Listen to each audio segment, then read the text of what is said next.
80 samouraïs, 80 hommes réels, avec des noms, des familles et des serments, alignés face à un horizon qui s'éteint lentement.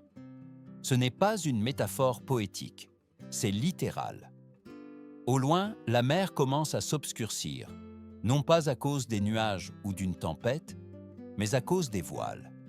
Des centaines d'entre elles, des milliers d'ombres avançant sur l'eau. Sur la plage de Komoda, sur l'île de Tsushima, le temps semble s'arrêter. Nous sommes le 18 novembre 1274, et sans que personne là-bas ne le sache encore, le monde des samouraïs, tel qu'il a existé pendant des siècles, a exactement 3 heures à vivre. Le Japon n'a jamais été envahi. Jamais. Cette certitude est devenue une foi silencieuse. Les îles sont entourées par la mer, et la mer, pour les Japonais médiévaux, n'est pas seulement une barrière physique, mais une frontière spirituelle. Au-delà de l'horizon vivent les barbares, les marchands, les rumeurs. Ici, en revanche, règne l'ordre, la lignée, l'honneur.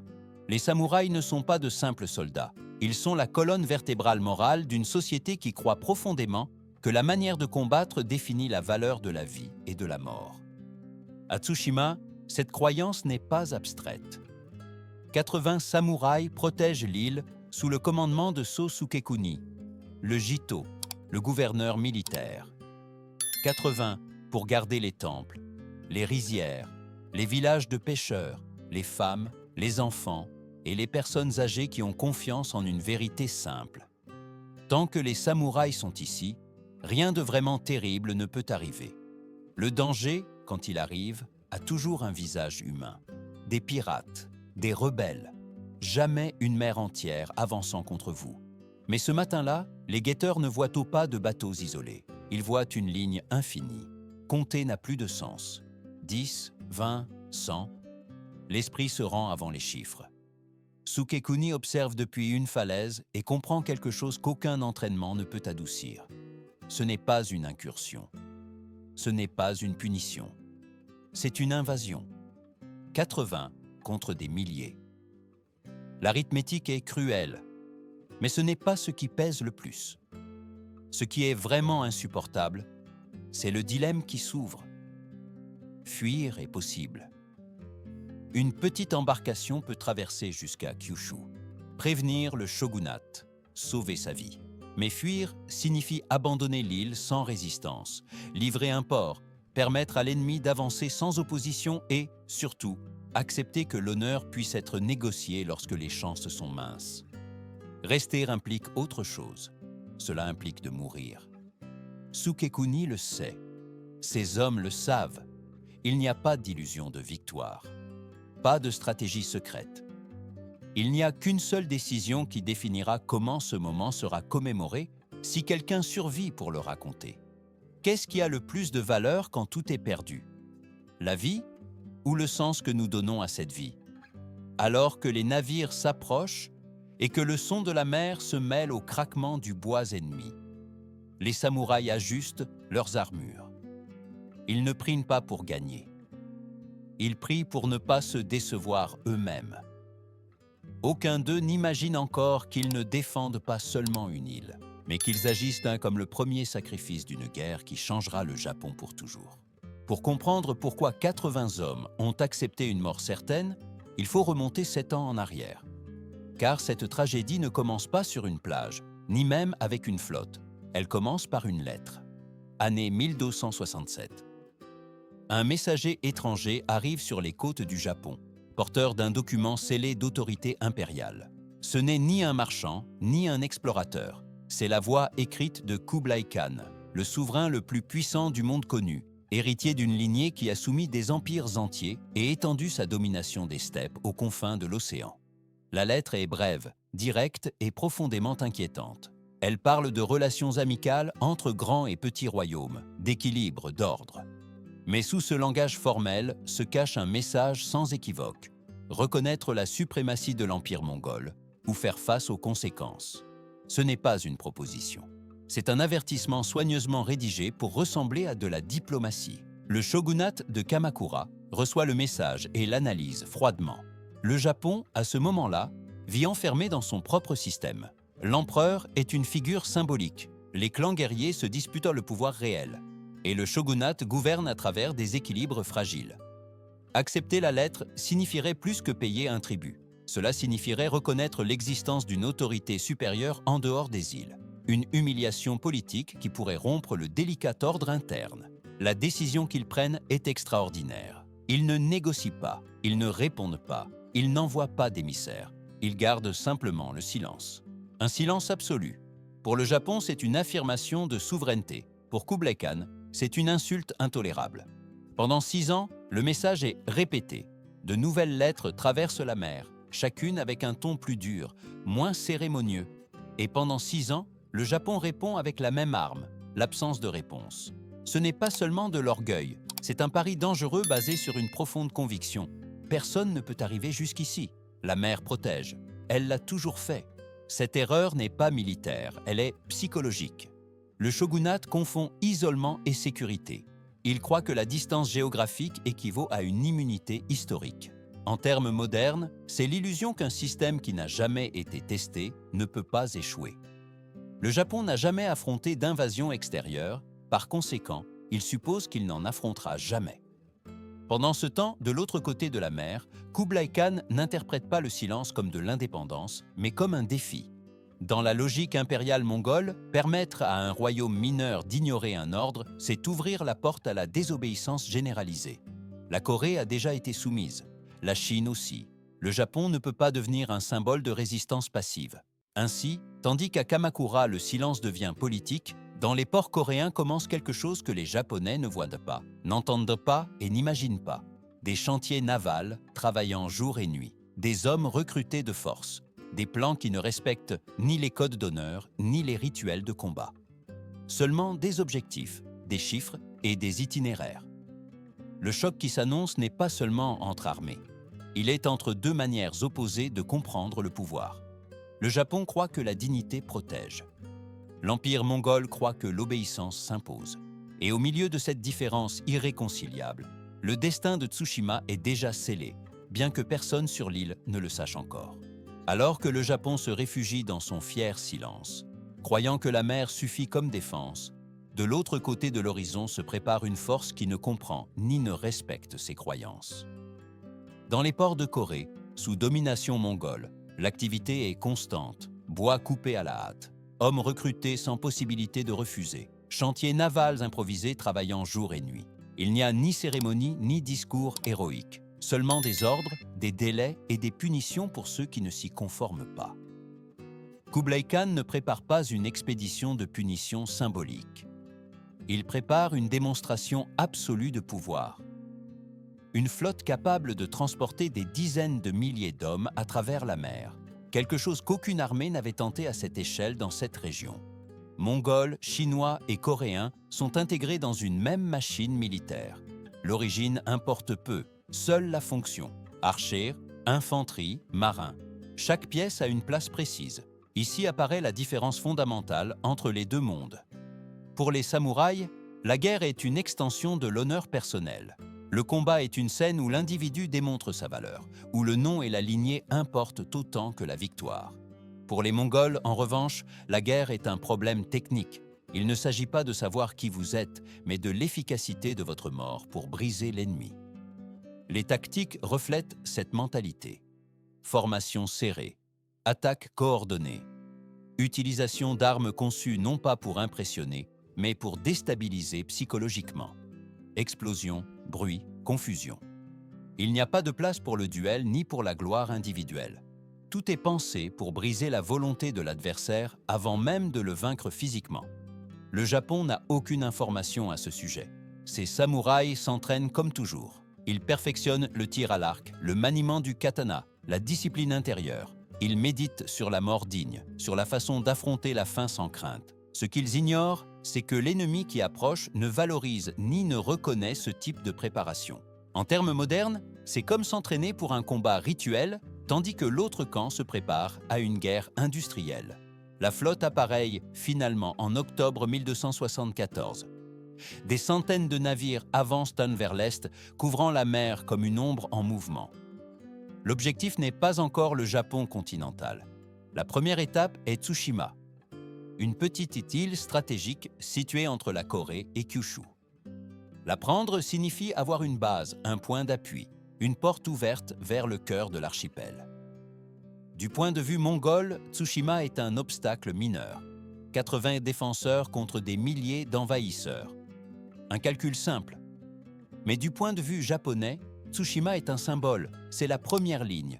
Si elle tombe sans résistance, l'ennemi avancera sans frein. S'il y a un combat, même inutile, le message voyagera plus vite que n'importe quel messager. Et ainsi, sans que les samouraïs de Tsushima ne le sachent, leur rôle a déjà été défini. Ils ne sont pas destinés à gagner, ils sont destinés à montrer, à révéler par leur sacrifice que le monde qu'ils connaissaient est terminé et qu'une nouvelle forme de guerre est arrivée sur leurs côtes. Le choc ne sera pas seulement celui des armes, mais celui des mentalités, et personne n'en sortira indemne.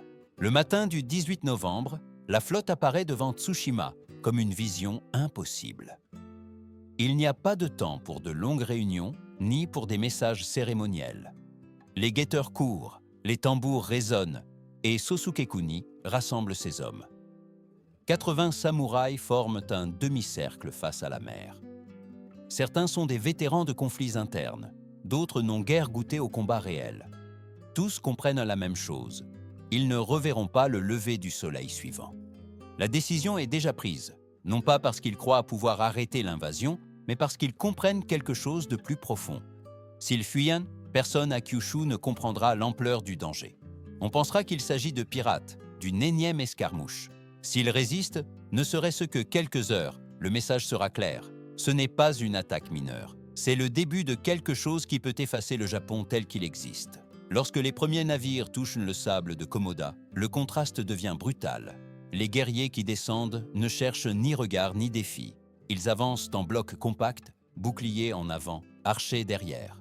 Ils se meuvent comme une seule créature. Les samouraïs, fidèles à leur tradition, chargent. Ils crient leur nom, leur lignée, leur histoire. C'est le rituel appris depuis l'enfance. La réponse ne vient pas. Pas de duel, pas de reconnaissance. Juste un nuage sombre qui traverse l'air. L'impact n'est pas seulement physique, il est mental. En quelques secondes, les samouraïs comprennent que personne n'écoute, que leur identité, leur honneur, ne signifie rien pour l'ennemi. C'est une sensation nouvelle, profondément déstabilisante.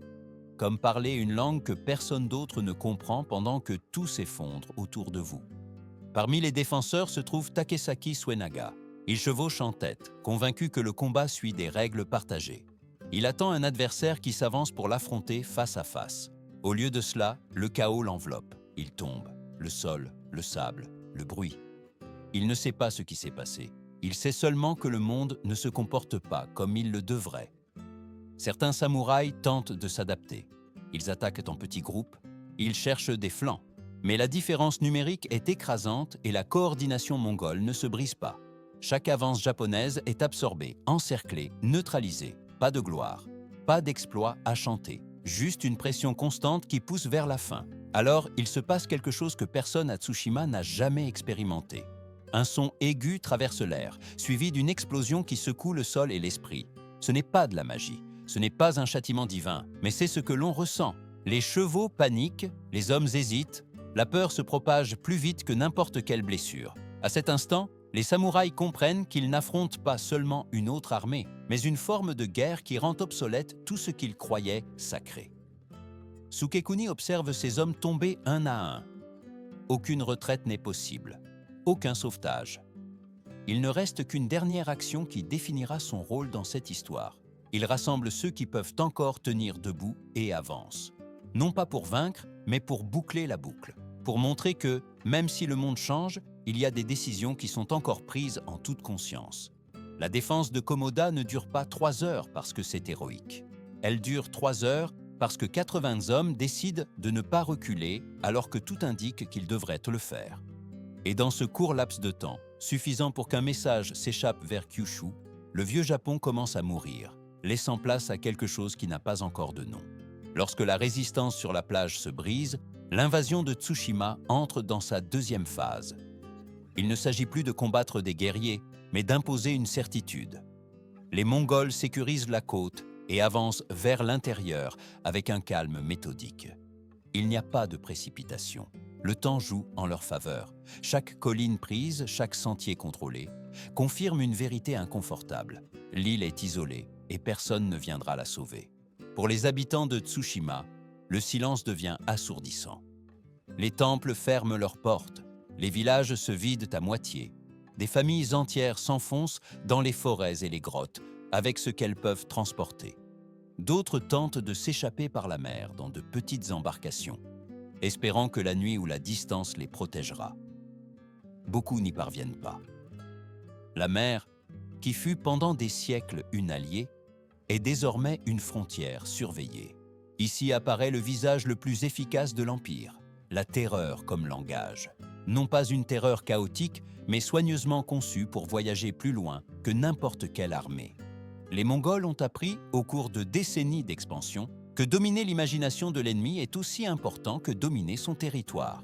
L'idée est simple et dévastatrice, faire en sorte que le prochain objectif se rende avant même de combattre. Les survivants qui parviennent à fuir emportent avec eux des récits qui n'ont pas besoin de détails explicites pour être compris. Ils parlent de symboles, de signaux visibles depuis l'horizon, d'avertissements qui ne laissent aucune place au doute.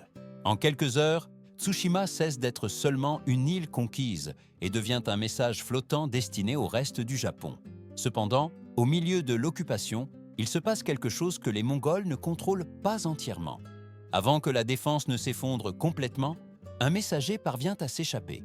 Ce n'est pas un héros épique, ni un guerrier célèbre. C'est simplement quelqu'un qui comprend l'urgence. Il traverse le détroit vers Kyushu dans une embarcation fragile, poussé plus par le désespoir que par l'espoir. Quand il arrive à Dazaifu, le centre administratif de Kyushu, ses paroles semblent irréelles. Il parle d'une flotte immense, de tactiques inconnues, d'armes qui altèrent l'esprit avant le corps, de Tsushima perdu en quelques heures. Au début, personne ne veut le croire. 6 ans se sont écoulés depuis la dernière menace formelle de l'Empire mongol. Beaucoup pensaient que tout cela n'avait été qu'une démonstration de force sans intention réelle. Mais la cohérence du récit, la peur contenue dans la voix du messager, obligent à écouter. Et quand la magnitude de ce qui s'est passé est comprise, la réaction est immédiate. Des messagers partent vers Kamakura. La mobilisation est ordonnée. Pour la première fois, le shogunat comprend que le danger n'est pas hypothétique. Il est en marche. Tsushima tombe entièrement en 2 jours, non pas comme une grande bataille commémorée dans des poèmes, mais comme une occupation rapide, efficace et brutalement claire dans son message. Les 80 samouraïs n'ont pas arrêté l'invasion. Ils n'ont pas non plus sauvé l'île. Mais ils ont réussi quelque chose que personne d'autre ne pouvait réussir à ce moment-là: briser l'illusion d'invulnérabilité. Pendant que les Mongols consolident leur contrôle et préparent le mouvement suivant, le Japon se réveille à une nouvelle réalité. L'ennemi n'est pas seulement arrivé, il a prouvé qu'il pouvait rester, et ce qui viendra après sera encore plus décisif que ce qui s'est passé à Komoda. Le prochain objectif est Iki. À peine 50 km séparent l'île de Tsushima, maintenant occupée, de cette nouvelle frontière. La distance est courte, mais la signification est énorme. Si Iki tombe, Kyushu est exposé. Il n'y aura plus d'îles intermédiaires, il n'y aura plus d'avertissement. Ce sera le contact direct avec le cœur du Japon. Contrairement à Tsushima, à Iki, le message est arrivé à temps. Le gouverneur militaire, Taira no Kagetaka, écoute le récit du messager avec une clarté douloureuse. Il n'y a pas de place pour l'auto-illusion. Il sait qu'il n'affronte ni des pirates, ni une incursion isolée. Il affronte la même machine qui a effacé Tsushima de la carte en quelques jours. Mais il y a une différence cruciale. Ici, il y a du temps. Des jours précieux qui permettent de penser, d'organiser, de choisir. Kagetaka fait face au même dilemme que Sukekuni, mais dans des conditions différentes. Il peut évacuer, il peut sauver son peuple et se retirer vers Kyushu. Personne ne le traiterait de lâche. Après Tsushima, la prudence semble même sensée. Cependant, se retirer aurait aussi un coût invisible. Permettre à l'ennemi d'avancer sans friction, sans payer le moindre prix, sans délai. Kagetaka décide de rester, non pas parce qu'il croit en une victoire impossible, mais parce qu'il comprend que le temps est la ressource la plus précieuse. Chaque heure de résistance est une heure gagnée pour Kyushu. Mais son approche n'est pas celle du sacrifice frontal. Il apprend de la défaite précédente. Il change la manière de combattre sans renoncer entièrement à l'idée d'honneur. Les plages sont fortifiées avec des barricades improvisées. Les archers sont placés sur les collines et dans les passages étroits. Les samouraïs ne chargent plus en masse vers la mort. Ils se divisent en petits groupes, ils frappent et se retirent. Ils utilisent le terrain. Pendant quelques heures, la stratégie fonctionne. Le débarquement est ralenti. L'avance vers l'intérieur se fragmente. Pour les Mongols, c'est inattendu, mais pas décisif. Ils s'adaptent. Ils envoient des éclaireurs, ils ferment les routes, ils encerclent les positions. La supériorité numérique s'impose de nouveau de manière méthodique. Ce qui ressemblait à une résistance organisée se désagrège peu à peu. Les défenseurs sont réduits. 120 deviennent 100, puis 80, puis moins. Kagetaka est blessé, mais continue à donner des ordres. Il regroupe les survivants dans une fortification en bois au centre de l'île. Ce n'est pas une structure conçue pour résister, c'est un dernier refuge. Peut-être tiendra-t-elle jusqu'à la nuit. Peut-être certains réussiront-ils à s'échapper dans l'obscurité. C'est un espoir minime, mais c'est le seul qui reste. L'encerclement se resserre. L'ennemi ne se presse pas, il attend, il laisse la peur faire son travail. Lorsque l'attaque finale arrive, il n'y a ni discours ni défi. Kagetaka sort avec les derniers hommes qui lui restent. Il ne crie plus son nom, il ne cherche plus la reconnaissance. Il se bat parce que c'est la seule chose qu'il peut encore faire.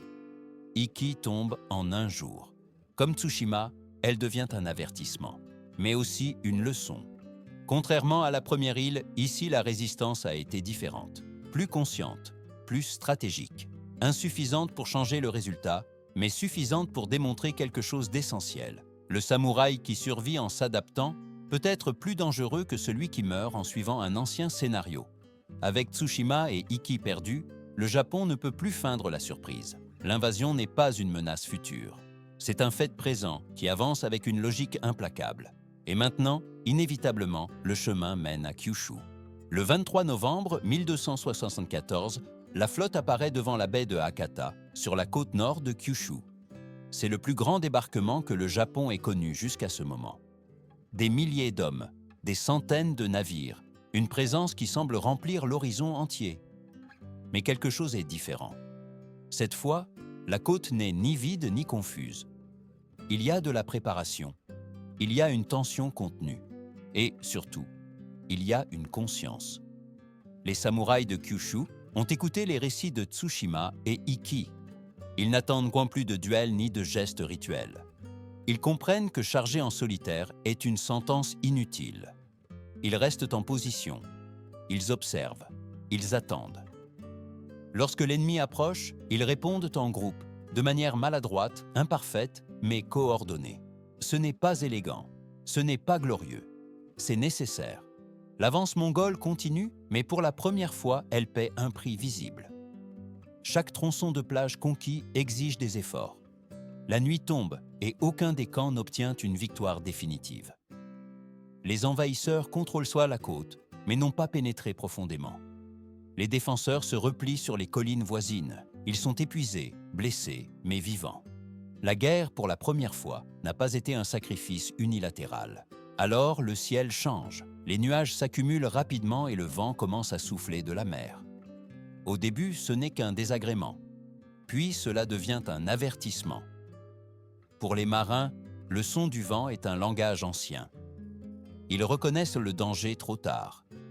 Les navires, ancrés dans une baie large mais exposée, commencent à se heurter les uns aux autres. L'ordre se défait.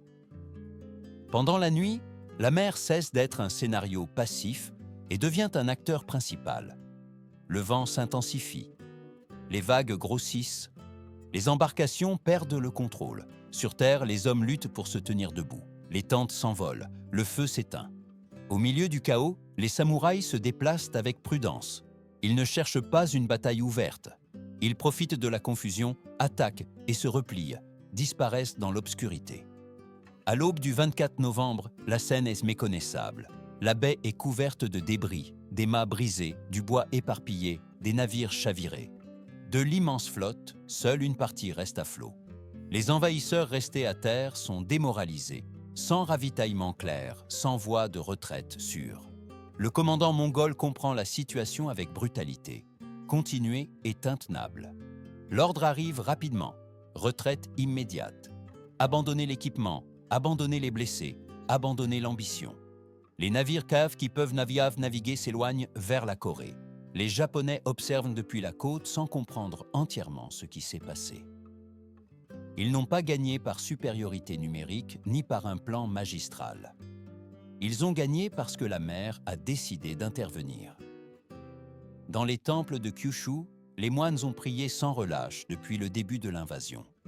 Lorsque la flotte se retire, beaucoup interprètent à l'événement comme une réponse, une faveur accordée, une limite imposée par des forces qui dépassent les hommes.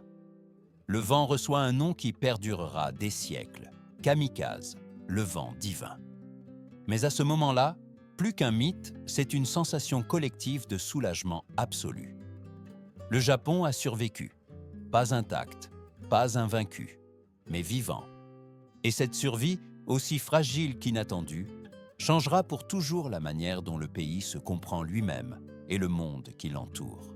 La retraite de 1274 n'apporte pas la paix, elle apporte la peur.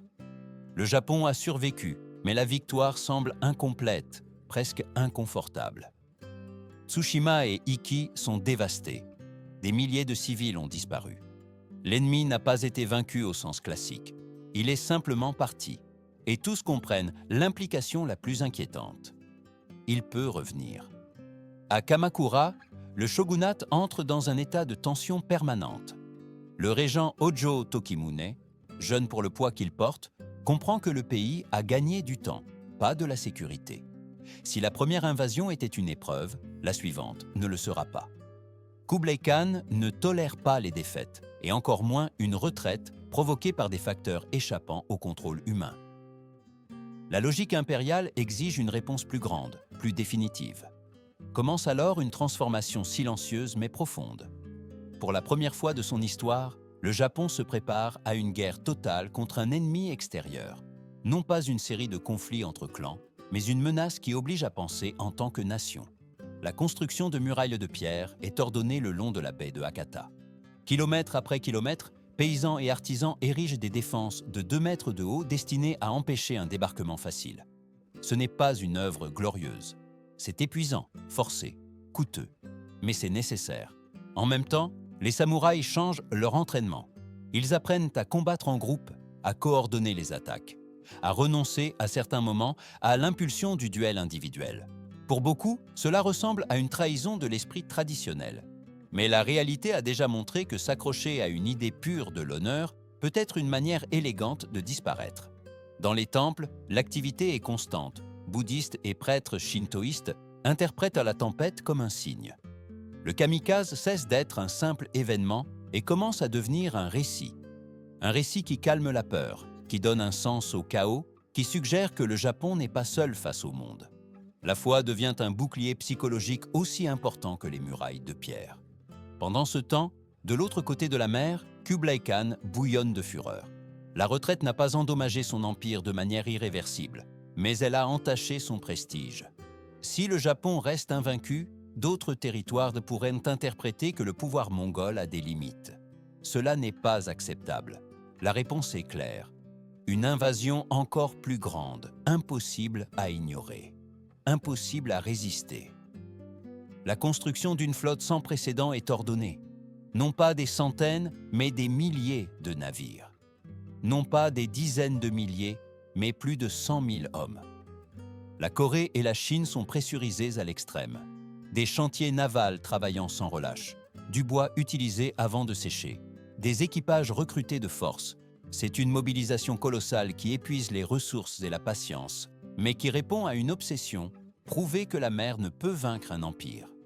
Les 7 années qui séparent 1274 de 1181 deviennent une veille constante pour le Japon. Chaque printemps, les guetteurs scrutent l'horizon, espérant des voiles. Chaque tempête est observée avec un mélange de peur et d'espoir. Le pays entier vit en préparation, pris entre la foi en un miracle passé et la peur qu'il ne se reproduise pas. Car la question que personne n'ose formuler à voix haute flotte déjà dans l'air.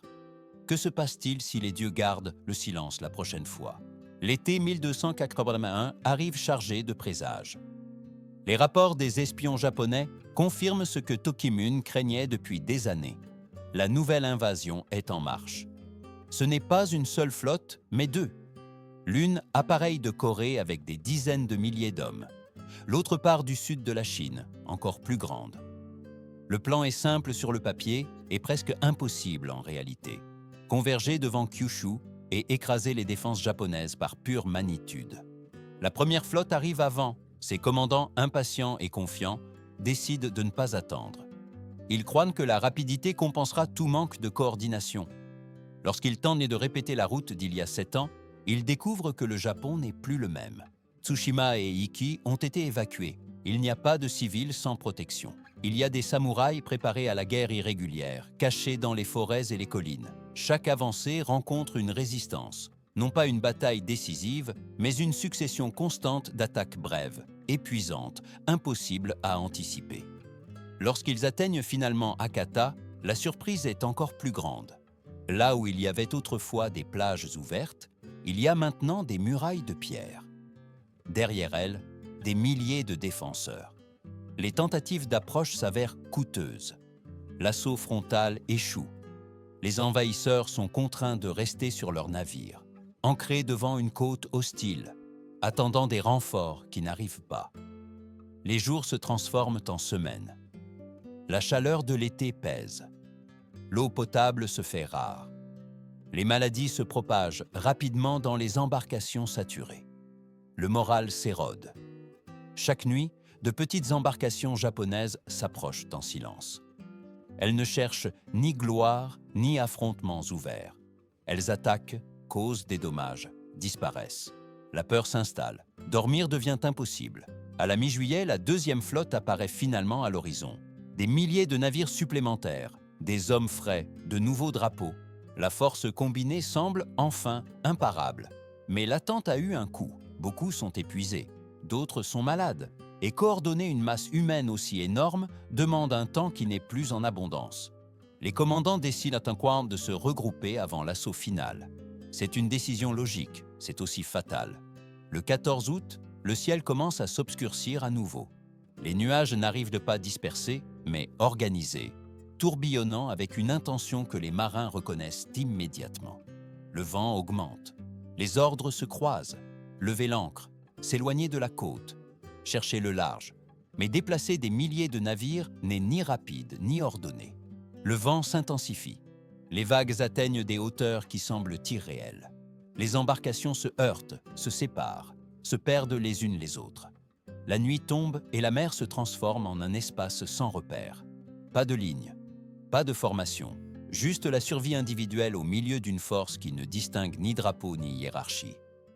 Lorsque la tempête cède enfin, 2 jours plus tard, la baie est méconnaissable. Des restes de bois couvrent la côte.